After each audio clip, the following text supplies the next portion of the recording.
Hello, vinyl community. This is Randy. Back today with another video.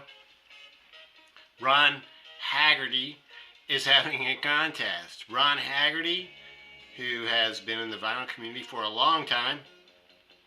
Well, pretty long time. Longer than I have anyway. And he has just renamed his channel, or I guess he did this a little while back. Changed his channel name from, well, what was it? Ron Haggerty's something. Vinyl Sanctuary, I think it was called, to now he's called Vinyl Pasta.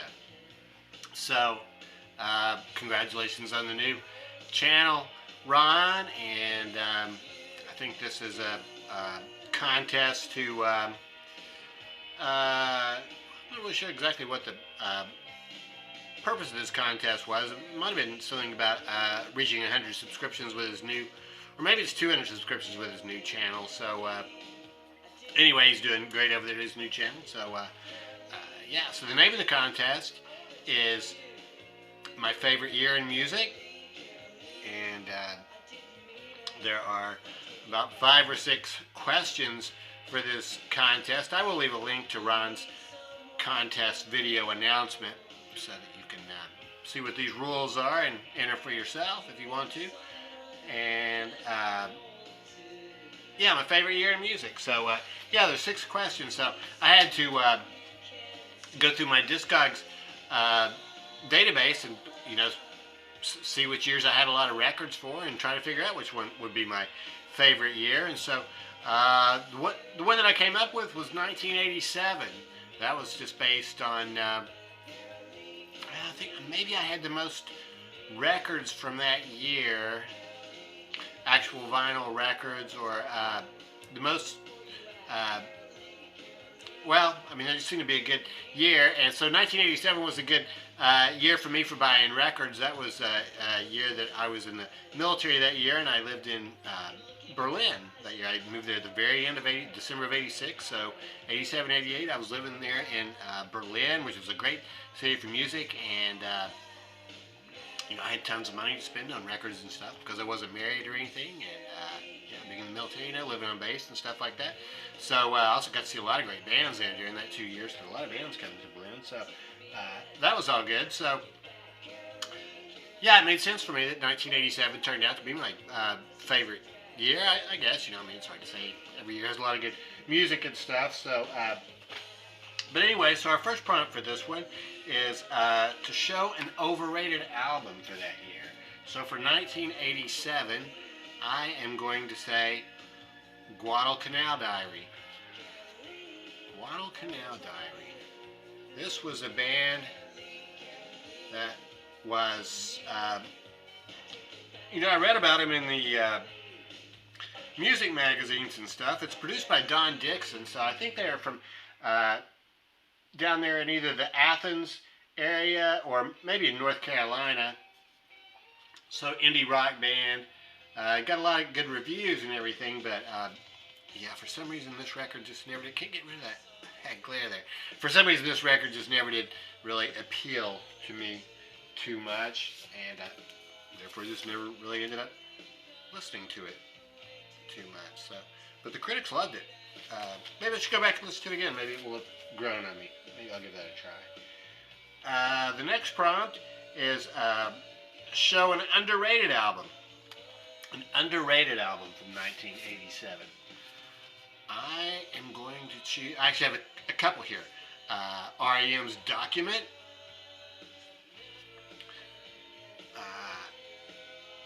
This is a fantastic album, but the album before this was Life's Rich Pageant, and the one right after it was Green.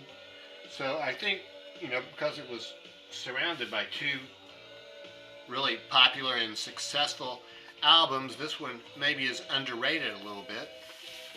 But this is still, this is a fantastic album. There's a lot of great songs on here. The main ones, I mean the big hits were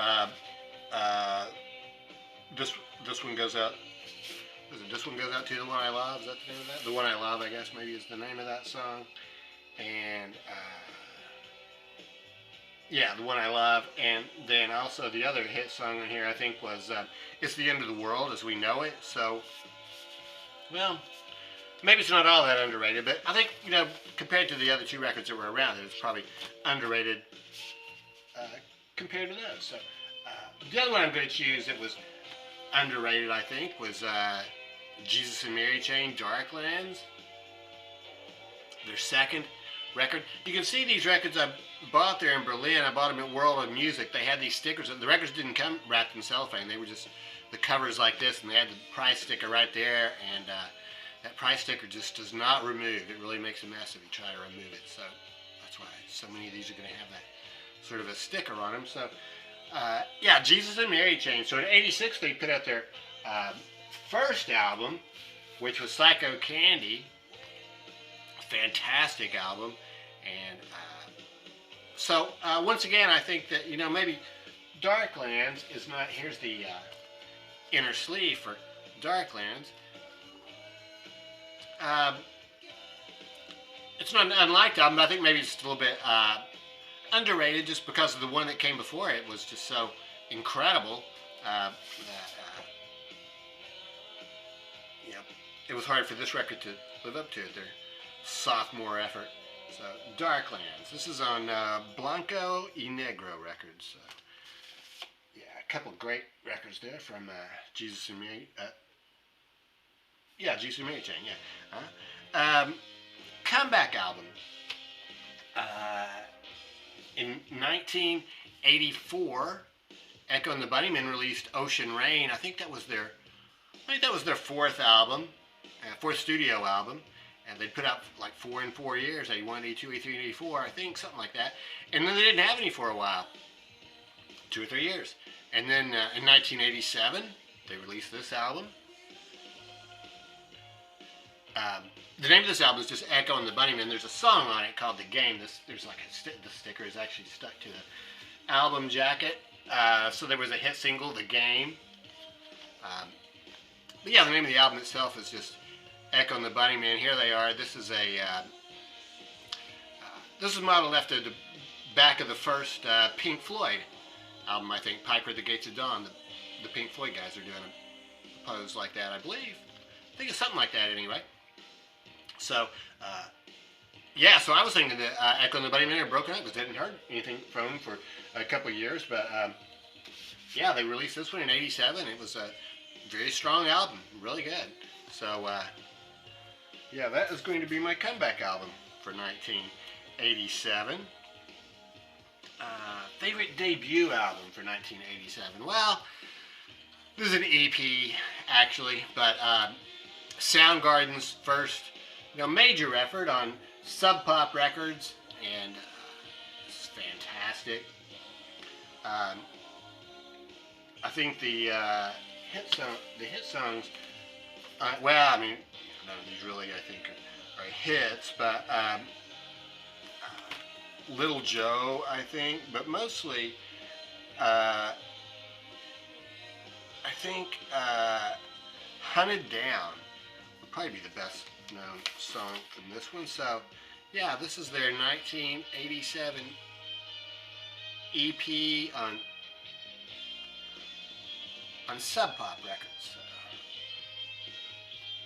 Yeah, Soundgarden, Screaming Life EP. Fantastic album cover. Yeah, Soundgarden. So, and then after that, he wants us to name our top 5 record. Oh, sorry, wait, that's a favorite debut album. Oh, the album that you wish you had from 1987. We are listening to it right now. It's, I don't know if you can read that or not. You probably can't read it. It's Chris Stamey. Chris Stamey, the main co-writer from the DBs, along with Peter Holsapple, released a solo album in 1987 called It's Alright. And that's what we're hearing right now. If you can hear me, that's kind of low, but it's a fantastic album. Really, power pop, I think, is how you would classify that. And Yeah, really good. The other side of this tape is Lloyd Cole and the Commotions, Mainstream. That was another good record from that year, Mainstream. But yeah, Chris Stamey, It's Alright is the one that I wish I had from that year.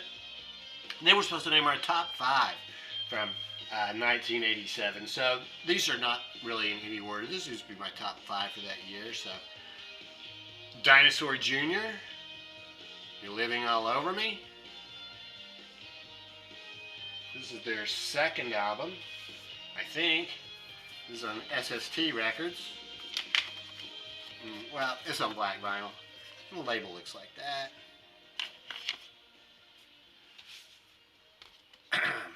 Sonic Youth released an album called Sister in 1987. This is the original cover for this one. I think after a while they had to black out those pictures from Disney World. That picture from Disney World there, and I think there may have been something on the other side that was blacked out too. So yeah, Sonic Youth, Sister. It's the inner sleeve for that one. The lyrics and stuff. That is on. Yeah. What were they on?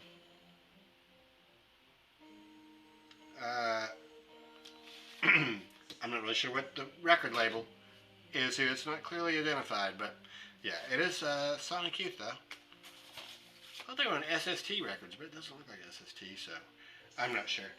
I'm not sure about that. The Meat Puppets released an album in 1987 called Huevos. Fantastic artwork on that. All their albums have fantastic artwork, I think. Then another one called Mirage, I think in 88 or somewhere around in there. I like this one a lot. Huevos. This one had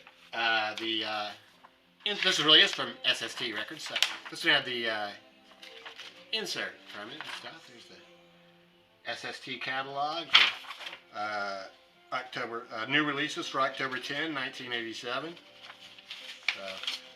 Compact discs were Compact Discorama. I guess compact discs were, still fairly new in 1987. They've been around for a couple years, a few years, but yeah, this is just another insert there from that same record. Here's the actual inner sleeve from that. It's got some cool. Is that Kurt Kirkwood who does the art for them, or art by somebody? I think it's probably somebody in the band who does the art on that. And then the lyrics. Picture of the band there. Good picture. Opal released their, well, I think this is their first album. They had another album called Early Recordings, which I think was recorded before this, but I'm not sure. I think this was their first official release. So, it's Happy Nightmare Baby. Here you can see, this is what happened. I'm not sure if you can see. This is what happens when you try to remove those stickers that I showed you from the World of Music. They make a mess on the album jacket. So that's why I have left those on there. Yeah, this is on Rough Trade. And then finally, Guns N' Roses, 1987. Appetite for Destruction. So, what a classic album. Inner sleeve from that one. I think maybe that was the original cover there, wasn't it? Or something like that. Lyrics on the other side. And that is on Geffen Records. So, there you have it, Ron. That's my favorite year in music, 1987. Or at least that's my favorite year for it today. And so, yeah, 1987 is a good year for music. A lot of great music produced that year. So, yeah, let me know what you think about these records. And congratulations to Ron for hitting another subscription milestone. And yeah, I guess that's it. I hope everybody's having a great day. Thanks very much for watching.